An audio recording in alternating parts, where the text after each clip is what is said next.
اسلام ایسے درویشوں اور اللہ والوں سے بری پڑی ہے کہ جن کے تقوی کا تذکرہ، جن کی زندگی کا اگر تذکرہ کر دیا جائے تو اپنے ایمان میں بھی ایک حلاوت محسوس ہونی شروع ہو جاتی ہے۔ ان بزرگ اور درویشوں میں سے ایک تذکرہ ابراہیم بن ادہم رحمۃ اللہ علیہ کا کیا جاتا ہے۔ وہ ابراہیم بن ادہم جنہوں نے بلخ کی سلطنت چھوڑ کر درویشی اختیار کی اور بادشاہت پر اس درویشی کو ترجیح دی۔ اللہ کا یہ درویش ایک مرتبہ مکہ مکرمہ میں ایک تاجر سے کھجوریں خرید رہے تھے۔ کھجوریں خریدنے کے بعد ان کو اپنے پاؤں میں 2 کھجوریں گری ہوئی نظر آئیں۔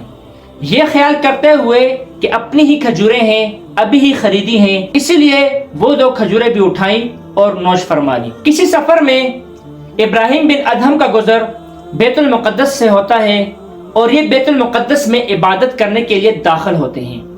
یہ وہ دور ہے جس دور میں قبۃ الصخرہ میں عبادت دن کو انسان کرتے رہتے ہیں، لیکن جیسے ہی شام کا وقت آتا ہے تو وہاں کے جو پہرےدار ہیں وہ قبۃ الصخرہ کو انسانوں سے خالی کر دیتے ہیں۔ یہ اس لیے تاکہ شام سے لے کر پوری رات اگلے صبح تک فرشتوں کے لیے قبۃ الصخرہ والا مقام بالکل خالی رہے اور وہاں فرشتے آ کر عبادت میں مشغول ہوتے ہیں۔ ابراہیم بن ادہم رحمۃ اللہ علیہ اس دوران کہ جب پہرےدار دوسرے لوگوں کو باہر نکال رہے تھے کسی کونے میں چھپ کر بیٹھ گئے، اس طور پر کہ پہرےداروں کی نظریں نہ آ سکے۔ اپنے طور پر قبۃ الصخرہ کو خالی کر دینے کے بعد پہرےداروں نے باہر سے تالا لگایا اور وہ چلے گئے۔ یوں ابراہیم بن ادہم رحمۃ اللہ علیہ پوری رات عبادت کرنے کے لیے قبۃ الصخرہ کے اندر موجود تھے۔ آدھی رات کو جب فرشتے تشریف لائے تو ابراہیم بن ادہم رحمۃ اللہ علیہ آواز سنتے ہیں۔ کہنے والا کہتا ہے کہ آج قبۃ الصخرہ میں ہمیں کوئی انسان معلوم ہوتا ہے، اور دوسرا فرشتہ جواب دیتا ہے کہ جی ہاں انسان موجود ہے، اور یہاں پر ابراہیم بن ادہم جو ایک عبادت گزار بندے ہیں وہ یہاں پہ آج موجود ہیں۔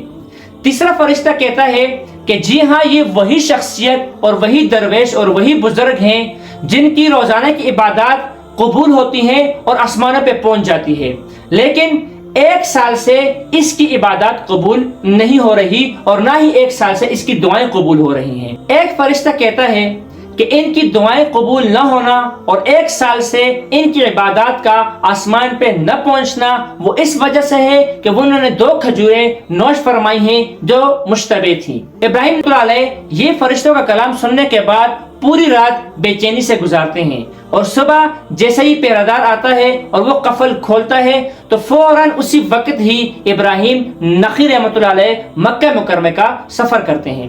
مکہ مکرمہ پہنچنے کے بعد ابراہیم نخعی رحمۃ اللہ علیہ فوراً اس دکان والے کے پاس جاتے ہیں جن سے انہوں نے 1 سال پہلے کھجوریں خریدی تھی۔ وہاں پہنچنے کے بعد دیکھتے ہیں کہ ایک نوجوان لڑکا ہے جو وہاں دکان چلا رہا ہے۔ ابراہیم رحمۃ اللہ علیہ نوجوان سے سوال کرتے ہیں کہ پچھلے سال یہاں پر ایک بوڑھا آدمی کھجوریں فروخت کیا کرتا تھا، وہ کہاں ہے؟ نوجوان لڑکا جواب دیتا ہے کہ وہ میرے والد تھے اور وہ اب اس دنیا میں نہیں رہے، اس لیے ان کی دکان اب میں چلاتا ہوں۔ ابراہیم رحمۃ اللہ علیہ اس نوجوان کو پورا اپنا واقعہ ذکر کرنے کے بعد اس سے التجا کرتے ہیں کہ وہ 2 کھجوریں ان کے لیے معاف کر دی جائیں۔ وہ نوجوان جواب دیتا ہے کہ 2 کھجوروں میں سے میں اپنا حق معاف کرتا ہوں، البتہ میرے گھر میں میری والدہ بھی ہیں اور ایک بہن بھی ہے، باقی حق آپ ان سے معاف کروا دیں۔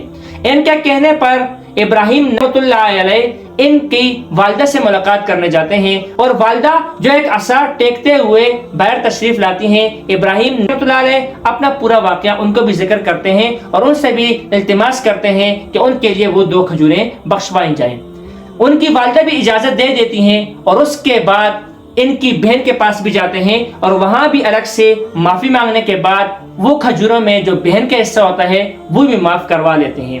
اور یہ پورا سفر کرنے کے بعد اور یہ پوری معافیاں مانگنے کے بعد ابراہیم رحمۃ اللہ علیہ اپنے سفر کا دوبارہ آغاز کرتے ہیں اور مکہ مکرمہ سے بیت المقدس جاتے ہیں، اور بیت المقدس میں اسی طرح رات کو قبۃ الصخرہ میں چھپ کر بیٹھ جاتے ہیں۔ کہ اس رات بھی جب فرشتے تشریف لاتے ہیں تو اس درویش کو اس کی آواز سنائی دیتی ہے۔ فرشتے آپس میں کہتے ہیں کہ ابراہیم بن ادہم کی جو 1 سال سے دعائیں قبول نہیں ہو رہی تھی اور اس کے جو اعمال تھے وہ آسمان پہ نہیں جا رہے تھے، اب دوبارہ جانا شروع ہو گئے ہیں، کیونکہ ابراہیم نے وہ مشتبہ جو 2 کھجوریں تھی ان کو بھی اللہ رب العزت کے حکم کے مطابق اور شریعت کے مطابق ان مخلوق حقوق العباد میں سے تھے، ان سے معافی مانگنے کے بعد یہ حق اپنا معاف کروا دیا تھا۔ اور فرشتے مزید کہتے ہیں کہ اللہ رب العزت نے دوبارہ ابراہیم بن ادہم کو اس کے مرتبے پر واپس بھیج دیا ہے۔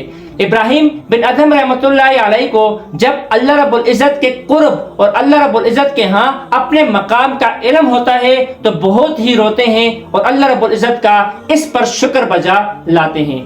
اللہ کے یہ وہ بندے تھے جو حرام سے تو بچتے ہی تھے، لیکن کسی مشتبہ کی طرف بھی اگر ان کا ہاتھ بڑھ جاتا تو اللہ رب العزت کی طرف سے ان کو اشارہ ملتا، تو یہ اس کے تدارک کے لیے بھی کوشاں ہوتے۔ جبکہ آج کل کے دور میں دیکھا جائے تو نہ حلال اور حرام کی تمیز رہی اور نہ جائز اور ناجائز کی تمیز رہی، بلکہ ہر طرف سے کوشش کی جاتی ہے کہ جتنا زیادہ کمایا جائے اور جتنا زیادہ کھایا جائے اور جتنا ان کے ہاتھ میں آ سکتا ہو اتنا ہی لوٹا جائے۔